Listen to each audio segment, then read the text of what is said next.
ओम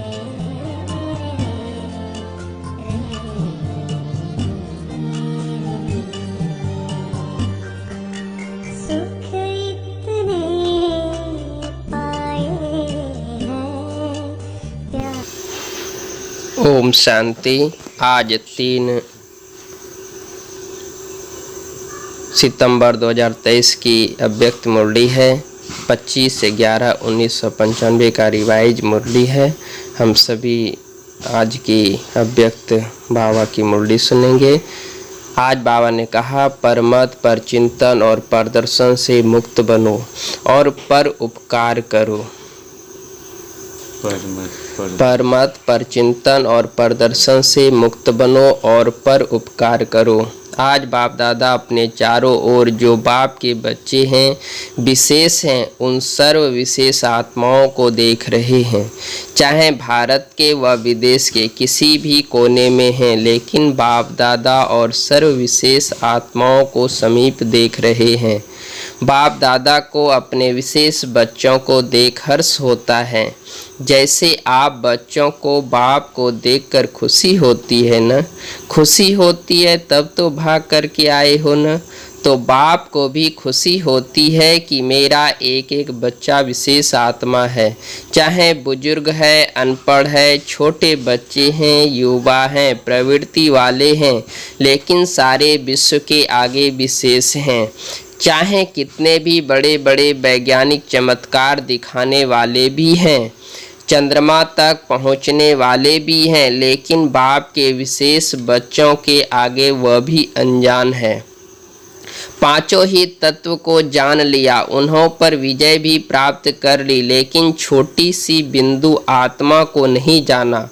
यहाँ छोटे बच्चे से भी पूछेंगे तुम कौन हो, तो क्या कहेंगे? आत्मा हूँ कहेगा न। आत्मा कहाँ रहती है वह भी बताएगा। और वैज्ञानिक से पूछो आत्मा क्या है, आत्मा के ज्ञान को अभी तक जान नहीं सके।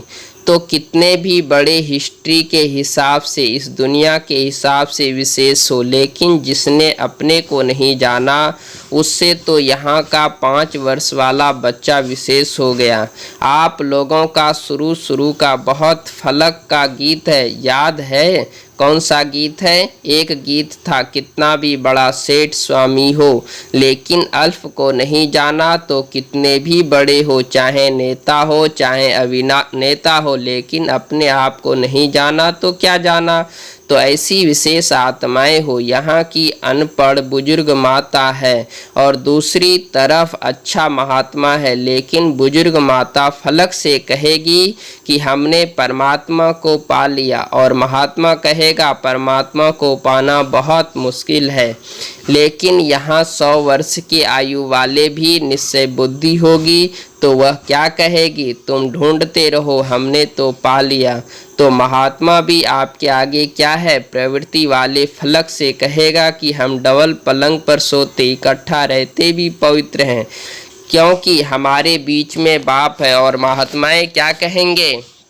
कहेंगे आग कपूस इकट्ठा रहना यह तो असंभव लगता है, और आपके लिए क्या है? प्रवृत्ति वाले बताओ, पवित्र रहना मुश्किल है या सहज है? सहज है या कभी कभी मुश्किल हो जाता है? जो पक्के हैं वह तो बड़ी सभा हो या कुछ भी हो, फलक से कह सकते हैं पवित्रता तो हमारा स्वधर्म है, पर धर्म नहीं है, स्वधर्म है। तो स्व सहज होता है पर मुश्किल होता है, और पवित्रता पर धर्म है, लेकिन पवित्रता स्वधर्म है। तो ऐसी अपनी विशेषता को जानते हो न, क्योंकि नए नए भी बहुत आए हैं न, लेकिन कितने भी नए हैं, पवित्रता का पाठ तो पक्का है न। कई बच्चे ऐसे भी कहते हैं, जब तक बाप से मिलने का 1 साल पूरा नहीं होता, सबको पता है कि यह नियम पक्का है, तो मधुबन में आने तक भी तो ठीक रहते हैं, लेकिन देख लिया पहुंच गए तो कोई वापस आकर अलवेले भी हो जाते हैं। लेकिन सोचो कि पवित्रता की प्रतिज्ञा किससे की? बाप से की है ना, बाप का फरमान है ना। तो बाप से प्रतिज्ञा कर, और फिर अगर अलवेले होते हैं तो नुकसान किसको होगा। ब्राह्मण परिवार में तो सब एक जाते हैं 10 आते हैं, लेकिन नुकसान कमज़ोर होने का है, उन आत्माओं का होता है। इसलिए जो भी नए नए पहली बार आए हैं वो बाप के घर में पहुंच गए। यह तो भाग्य की बात ही है, लेकिन तकदीर की लकीर को कभी भी कम नहीं करना, तकदीर को बड़ा करना। देखो, कोई भी बच्चा लौकिक में भी पैदा होता है तो सभी क्या कहते हैं, सदा जिंदा रहे, बड़ी आयु रहे। तो बाप दादा भी विशेष आत्माओं की अविनाशी विशेषता देखना चाहते हैं, थोड़े टाइम की नहीं, 1 साल चले 2 साल चले ये नहीं, अविनाशी रहने वाले को ही अविनाशी प्रारब्ध प्राप्त होती है। तो माताएं भी पक्की है, क्योंकि चाहे आप 1 साल के हो या 2 साल के हो, 4 के हो, लेकिन समाप्ति तो एक ही समय होनी है ना। विनाश तो इकट्ठा ही होगा ना, कि आप कहेंगे कि हम 2 साल के हैं, हमारी सिल्वर जुबली हो जावे, पीछे विनाश होवे, यह तो नहीं होगा ना। इसलिए पीछे आने वाले को और आगे जाना है। थोड़े समय में बहुत कमाई कर सकते हो, फिर भी आप लोगों को पुरुषार्थ का समय मिला है, आगे चल करके तो इतना समय नहीं मिलेगा। सुनाया था ना कि अभी लेट का बोर्ड तो लग गया, लेकिन टू लेट का नहीं लगा है। तो आप सभी लकी हो, सिर्फ अपने भाग्य को स्मृति में रखते हो। आज बाप दादा देख रहे थे कि बच्चों के पुरुषार्थ का समय वेस्ट क्यों जाता है। चाहता कोई नहीं है, सब चाहते हैं कि हमारा समय सफल हो, लेकिन बीच बीच में कहाँ आधा घंटा, कहाँ 15 मिनट, कहाँ 5 मिनट वेस्ट चला जाता है। तो उसका कारण क्या है। आज बाप दादा ने देखा कि मेजॉरिटी का विशेष पुरुषार्थ जो कम या ढीला होता है, उसके 3 कारण हैं। पहला, चलते चलते श्रीमत के साथ साथ आत्माओं की परमत मिक्स कर देते हैं। कोई ने कोई बात सुना दी तो आप समझते हो कि सुनाने वाला तो अच्छा सच्चा महारथी है और आपका उस पर फेद भी है, विश्वास भी है। जब ऐसी कोई आत्मा आपको कोई ऐसी बातें सुनाती है जिसमें इंटरेस्ट भी आता है, समाचार अच्छा है, जैसे संसार समाचार अच्छा लगता है ना, तो ब्राह्मण संसार समाचार भी अच्छा लगता है। तो आपने उस पर फेथ रख करके तो बात सुन ली, माना, अपने अंदर समा ली, कट नहीं किया, तो बात सच्ची भी है, समाचार सच्चा भी होता है, सब झूठा नहीं होता, कोई सच्चा भी होता है। लेकिन बाप का फरमान क्या है कि ऐसे समाचार भले सुनो, यह है फरमान नहीं, जिससे आपका कोई कनेक्शन नहीं, सिर्फ दिलचस्प समाचार है। आप कर कुछ नहीं सकते, सिर्फ सुन लिया तो वह समाचार बुद्धि में तो गया, टाइम वेस्ट तो हुआ या नहीं। और बाप की श्रीमत में परमत मिक्स कर दी, क्योंकि बाप की आज्ञा है सुनते हुए नहीं सुनो। तो आपने सुना क्यों, उसकी आदत डाली। मानो एक बार आपको समाचार सुनाया, आपको भी बहुत अच्छा लगा, नई बात है, ऐसा भी होता है, ये पता नहीं पड़ गया। लेकिन अगर एक बारी आपने उसकी बात सुनी तो दूसरी बारी वो कहाँ जाएगा, आपके पास आएगा। आप उसके लिए कूड़े का डब्बा बन गए हो ना। जो भी ऐसा समाचार होगा वो आपके पास ही आकर सुनाएगा, क्योंकि आपने सुना। इसलिए या तो उसको समझाओ ऐसी बात, उसको भी मुक्त करो, सुन करके इंटरेस्ट नहीं बढ़ाओ। लेकिन अगर सुनते हो तो आप में इतनी ताकत हो जो उसको भी सदा के लिए फुल स्टॉप, भाव कहते हैं सदा के लिए फुल स्टॉप लगा दो। अपने अंदर भी फुल स्टॉप लगाओ। जिस व्यक्ति का समाचार सुना उसके प्रति दृष्टि में व संकल्प में भी घृणा भाव बिल्कुल नहीं हो। इतनी पावर आप में है तो यह सुनना नहीं हुआ, उसका कल्याण करना हुआ। लेकिन रिजल्ट में देखा जाता है मेजॉरिटी थोड़ा थोड़ा किचड़ा इकट्ठा होते होते ये घृणा भाव व चाल चलन में अंतर आ जाता है और कुछ नहीं होगा ना। तो उस आत्मा के प्रति सेवा करने की भावना नहीं होगी, भारीपन होगा। इसको कहा जाता है श्रीमत में परमत मिलाना। समाचार तो बाप दादा भी सुनते हैं, लेकिन होता क्या है, मेजॉरिटी का भाव बदल जाता है, सुनाने में भी भाव बदल जाता है। एक आकर कहता है मैंने देखा कि ये दो बात कर रहे हैं। एक बार कहता है मैंने देखा कि ये दो बात कर रहे थे और एक का सुना हुआ दूसरा फिर कहते नहीं नहीं खड़े भी थे और बहुत अच्छी तरह से नहीं खड़े थे। दूसरा एडिशन हुआ, फिर तीसरा कहेगा इन्हों का होता ही है। कितना भाव बदल गया, उन्हों की भावना क्या और बातों में भाव कितना बदल जाता है।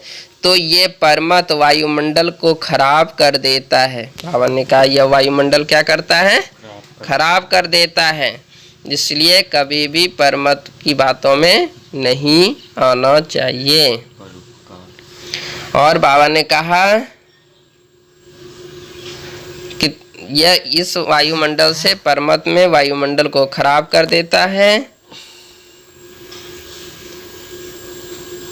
तो जो भी टाइम वेस्ट जाता है उसका एक कारण परमत और दूसरा कारण है परचिंतन। एक से बात सुनी तो 8-10 को नहीं सुनाबे, यह नहीं हो सकता। अगर कोई दूर देश में भी होगा ना तो उसको पत्र में भी लिख देंगे यहाँ बहुत नई बात हुई। क्या लिख देते हैं, यहाँ बहुत बात हुई। और आप आएंगे ना तो जरूर सुनाएंगे। तो यह क्या हो गया, परचिंतन। समझो आपने 4 को सुनाया, उन 4 की भावना उस आत्मा के प्रति आपने खराब की ना तो परचिंतन हुआ। तो इतनी गति बड़ी फास्ट और लंबी होती है। परचिंतन 1-2 सेकंड में पूरा नहीं होता। जैसे बाप दादा सुनाते हैं, किसको भी ज्ञान सुनाएंगे तो इंटरेस्ट दिलाने के लिए उसको कहानी के रीति से सुनाओ। पहले यह हुआ, फिर यह हुआ, फिर यह हुआ, फिर यह हुआ, तो इंटरेस्ट बढ़ता जाता है ना। ऐसे जो परचिंतन होता है वह भी एक इंटरेस्ट होता है।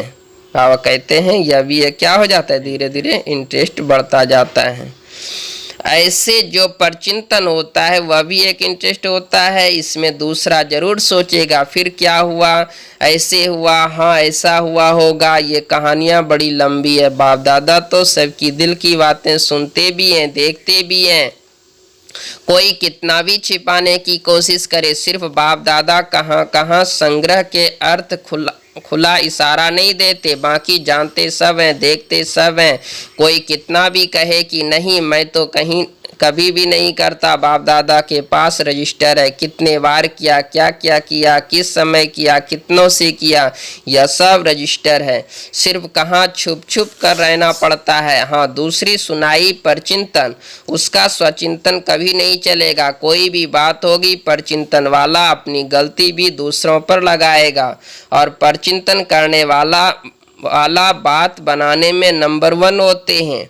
पूरी गलती दूसरों के प्रति ऐसे सिद्ध करेंगे जो सुनने वाले, बाबा कहते हैं बड़ों को भी चुप रहना पड़ता है। स्वचिंतन उसको नहीं कहा जाता। सिर्फ ज्ञान की पॉइंट्स रिपीट कर दी या ज्ञान की पॉइंट सुन ली, सुना दी, सिर्फ यही स्वचिंतन नहीं है। लेकिन स्वचिंतन अर्थात अपनी सूक्ष्म कमजोरियों को, अपनी छोटी छोटी गलतियों को चिंतन करके मिटाना, परिवर्तन करना, यह स्वचिंतन है। बाकी ज्ञान सुनना और सुनाना, उसमें तो सभी होशियार हो, वो ज्ञान का चिंतन है, मनन है। लेकिन बाबा कहते स्वचिंतन का महीन अर्थ अपने प्रति है, क्योंकि जब रिजल्ट निकलेगी तो रिजल्ट में भी यह नहीं देखा जाएगा इसने ज्ञान का मनन अच्छा किया या सेवा में ज्ञान को अच्छा यूज किया।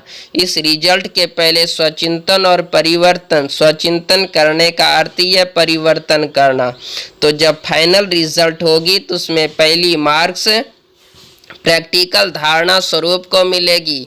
जो धारणा स्वरूप होगा वो नेचुरल योगी तो होगा ही। अगर मार्क्स ज़्यादा लेनी है तो पहले जो दूसरों को सुनाते हो, आजकल वैल्यूज़ पर भी जो भाषण करते हो, उससे पहले स्वयं में चेकिंग करो, क्योंकि सेवा की 1 मार्क्स तो धारणा स्वरूप की 10 मार्क्स होती है। अगर आप ज्ञान नहीं दे सकते लेकिन आपकी धारणा से प्रभाव डालते हो तो आपके सेवा का मार्क्स जमा हो गई ना। कहते हैं इस तरह भी मार्क्स जमा हो जाती है। आजकल कई समझते हैं हमको सेवा का चांस बहुत कम मिलता है, हमको चांस मिलना चाहिए, दूसरों को मिलता है, मेरे को क्यों नहीं। सेवा करना बहुत अच्छा है, क्योंकि अगर बुद्धि फ्री रहती है तो व्यर्थ बहुत चलता है, इसलिए सेवा में बुद्धि बिजी रहे, यह साधन अच्छा है। सेवा का उमंग तो अच्छा ही है, बाबा कहते हैं सेवा का उमंग भी अच्छा ही है, इसलिए सेवा, लेकिन बाबा कहते हैं लेकिन ड्रामानुसार या सरकमस्टांस अनुसार मानो आपको चांस नहीं मिला, आपकी अवस्था दूसरों की सेवा की बजाय अपनी ही भी गिरावट में आ जाए तो यह सेवा आपको हलचल में लाए तो वह सेवा क्या हुई, उस सेवा का प्रत्यक्ष फल क्या मिलेगा। सच्ची सेवा, प्यार से सेवा, सभी की दुआओं से सेवा, उसका प्रत्यक्ष फल खुशी होती है। अगर सेवा में फीलिंग आ गई तो यहाँ ब्राह्मण फीलिंग को क्या कहेंगे, फ्लू वाला क्या करता है, सो जाता है, खाना नहीं खाएगा, सो जाएगा। यहाँ भी फीलिंग आती है तो खाना छोड़ेगा या तो रूठ करके बैठ जाएगा, तो यह फ्लू हुआ ना। अगर आप धारणा स्वरूप हो, सच्चे सेवादारी हो, स्वार्थी सेवा नहीं। एक होती है कल्याण के भावना की सेवा, दूसरी होती है स्वार्थ से, मेरा नाम आ जाएगा, मेरा अखबार में फोटो आ जाएगा, मेरा टीवी में आ जाएगा, मेरा ब्राह्मणों में नाम हो जाएगा, ब्राह्मणियाँ बहुत आगे रखेगी, पूछेगी, यह सब भाव स्वार्थी सेवा के हैं। क्योंकि आजकल के हिसाब से, प्रत्यक्षता के हिसाब से अभी सेवा आपके पास आएगी, शुरू में स्थापना की बात थी दूसरी, लेकिन अभी आप सेवा के पिछाड़ी भी आएंगे, आपके पास सेवा खुद चल कर आएगी।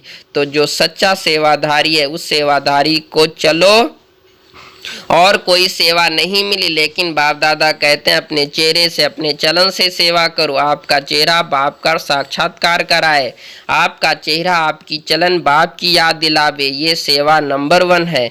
ऐसे सेवाधारी जिसमें स्वार्थ भाव नहीं हो, ऐसे नहीं मुझे तो चांस मिले, मेरे को मिलना चाहिए, क्यों नहीं मिलता, मिलना चाहिए, ऐसे संकल्प को भी स्वार्थ कहा जाता है।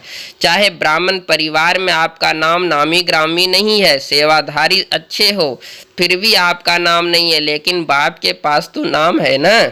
जब बाप के दिल पर नाम है तो और क्या चाहिए। और सिर्फ बाप के दिल पर नहीं, लेकिन जब फाइनल में नंबर मिलेगा तो नंबर आगे होगा, क्योंकि बाप दादा हिसाब रखते हैं।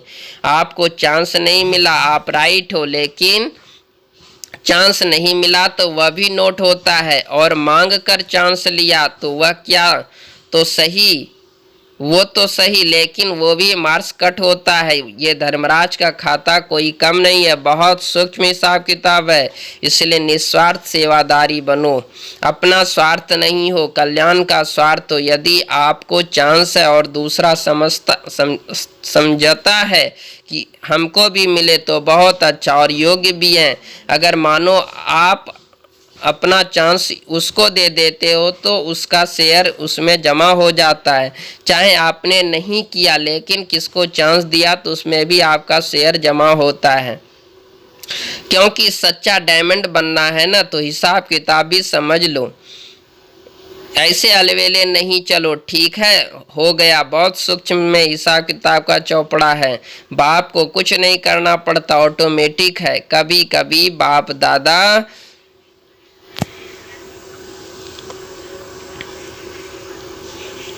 बाबा कहते हैं कि कभी कभी बाप दादा बच्चों का चौपड़ा देखते भी है। तो पहली बात परमत और दूसरी बात पर चिंतन। बाबा कहते हैं पहली बात है परमत, दूसरी बात पर चिंतन, तीसरी बात है प्रदर्शन। दूसरों को देखने में मेजॉरिटी बहुत होशियार है, प्रदर्शन जो देखेंगे तो देखने के बाद वह बात कहाँ जाएगी, बुद्धि में तो जाएगी। तो दूसरों को देखने में समय लगेगा, उसको अपने को देखने का समय कहाँ मिलेगा। बातें तो बहुत होती है ना, और जो बातें होती है वो देखने में भी आती है, सुनने में भी आती है। जितना बड़ा संगठन उतनी बड़ी बातें होती है। ये बातें क्यों होती है, क्यों सोचते हैं यह बातें नहीं होनी चाहिए, नहीं होनी चाहिए वो ठीक है, लेकिन जिसके लिए आप समझ रहे हो नहीं होना चाहिए, उसमें समय क्यों दिया। और ये बातें भी तो पेपर है। जितनी बड़ी पढ़ाई उतने बड़े पेपर भी होते हैं। या वायुमंडल बनना, यह सबके लिए पेपर भी है। पर मत व प्रदर्शन पर चिंतन में कहाँ तक अपने को सेफ रखते हैं।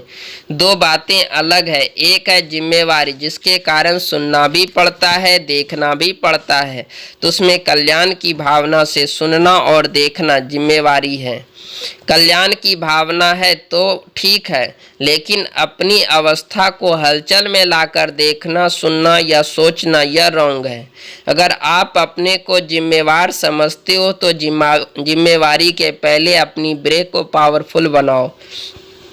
जैसे पहाड़ी पर चढ़ते हैं तो पहले से ही सूचना देते हैं कि अपनी ब्रेक को ठीक चेक करो। तो जिम्मेवारी भी एक ऊंची स्थिति है। जिम्मेवारी भले उठाओ, लेकिन पहले ये चेक करो कि सेकंड में बिंदी लगती है कि लगाते हो बिंदी और लग जाता है क्वेश्चन मार्क, वो रॉन्ग है। उसमें समय और एनर्जी वेस्ट जाएगी। इसलिए पहले अपना ब्रेक पावरफुल करो। चलो देखा सुना, जहाँ तक हो सका कल्याण किया और फुल स्टॉप। अगर ऐसी स्थिति है तो जिम्मेवारी लो। नहीं तो देखते नहीं देखो, सुनते नहीं सुनो, स्वचिंतन में रहो, फायदा इसमें है। तो आज का पाठ क्या हुआ, परमत, परचिंतन और प्रदर्शन। इन तीन बातों से मुक्त बनो। एक बात धारण करो, वो एक बात है पर उपकारी बनो। तीन प्रकार के पर को खत्म करो और एक पर उपकारी बनो। बनना आएगा तो किन बात से मुक्त बनेंगे। माताएं क्या करेगी, बच्चों के उपकारी या पर उपकारी, सर्व उपकारी, सहज है या कठिन है। अच्छा, बाबा ने कहा पर उपकारी बनो, पर चिंतन प्रदर्शन ये सब बिल्कुल नहीं करना है। परोपकारी बनना है। हमेशा इन बातों को हम लोगों को ध्यान रखना है। चारों तरफ के सर्व विश्व के विशेष आत्माओं को सदा स्वचिंतन ज्ञान चिंतन करने वाले श्रेष्ठ आत्माओं को सदा बाप के श्रेष्ठ मत पर हर संकल्प बोल और कर्म करने वाले समीप आत्माओं को चारों ओर के डायमंड जुबली के लिए स्वयं को और सेवा में आगे बढ़ाने वाले ऐसे विशेष आत्माओं को बाप दादा का याद प्यार और नमस्ते। हम रूहानी बच्चों की रूहानी माता पिता बाप दादा को याद प्यार और गुड मॉर्निंग और नमस्ते नमस्ते नमस्ते। अच्छा सदा रहेंगे हंसते और मुस्कुराते। बाबा ने हम बच्चों को आज नमस्ते किया है। आज का वरदान है, महावीर बन संजीवनी बूटी द्वारा मूर्छित को सूर्जित करने वाले शक्तिमान भव। जैसे सूर्य स्वयं शक्तिशाली है तो चारों ओर अपनी शक्ति से प्रकाश फैलाता है, ऐसे शक्तिवान बन अनेकों के संजीवनी बूटी देकर मूर्छित को सूर्जित बनाने की सेवा करते रहो। तब कहेंगे महावीर, सदा स्मृति रखो कि हमें विजयी रहना है और सबको विजयी बनाना है। विजयी बनने का साधन है बिजी रहना। स्व कल्याण अथवा विश्व कल्याण के कार्य में बिजी रहो तो विघ्न विनाशक वायुमंडल बनता जाएगा। हमने कहा जब स्व कल्याण और विश्व कल्याण के कार्य में बिजी रहेंगे तो विघ्न विनाशक वायुमंडल बनता जाएगा। स्लोगन, दिल सदा एक दिलाराम में लगी रहे, यही सच्ची तपस्या है।